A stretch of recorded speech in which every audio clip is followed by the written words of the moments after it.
Hi there, I'm Rachel Gable, and this is your Fair Cattle Markets update for the 8th of July. On Wednesday, House lawmakers introduced the Opportunities for Fairness in Farming Act. I spoke about this a little bit last night. Full details haven't been released yet, but we're seeing a few more details. Supporters of the legislation say that it will reform and bring accountability and transparency to commodity checkoff programs. The Organization for Competitive Markets are applauding the move, saying that checkoff programs have long been plagued by scandal after scandal for misappropriation of funds, lack of transparency, and misusing farmer and rancher tax dollars against the best interests of producers. Representative Dina Titus, a Democrat from Nevada, and Nancy Mace, a Republican from South Carolina, introduced the legislation. According to Mace, the program, this is a quote, "This program has devolved from producing got milk ads to creating taxpayer-funded lobbying firms, and it needs to stop." The bill, as introduced, would amend the authorizing checkoff laws to ensure the programs cannot contract with organizations that engage in lobbying, conflicts of interest, or anti-competitive activities that harm other commodities. It would also require that they publish all budgets for public inspection and submit to periodic audits by the USDA Inspector General. Now, I am not an expert on the checkoff, but if I recall correctly, I know their budget for the beef checkoff. Now, I don't know about the others, but I know that the beef checkoff budget is published. There are periodic audits by the USDA of the beef checkoff. What's the other one? And that the programs cannot contract with organizations that engage in lobbying. So I guess that would wipe out the NCBA. So it'll be interesting to see how where this discussion goes. On another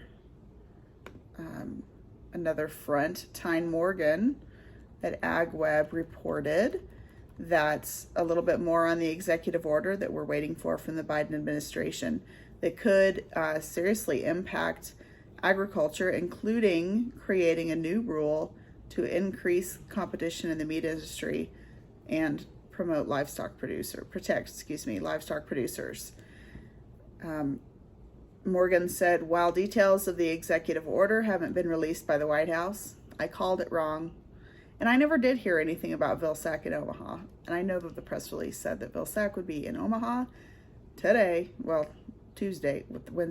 Wednesday, with a big announcement. So I thought, oh, that's what that'll be. Apparently not. But I never heard what the announcement was either. Reuters reported on Tuesday that President Biden plans to direct USDA to increase competition in the meat industry by creating a new rule under the Packers and Stalkers Act. The order would reportedly protect livestock producers' rights by clearing the way for new rules that would make it easier for farmers to sue companies they contract with over unfair, discriminatory, or deceptive practices.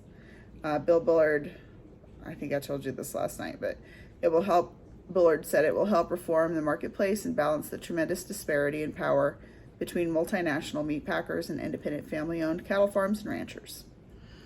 Another thing that it will do is that top to bottom review of the product of the USA. This says product of the USDA. Should be USA label, which would also likely include a forthcoming rule on the topic, which the NCBA said that they do support. There's something else here that I was going to tell you. Oh, I mentioned with the tractors, I didn't know what that was all about. So the executive order this week would also include news regarding a farmer's right to repair his or her own equipment.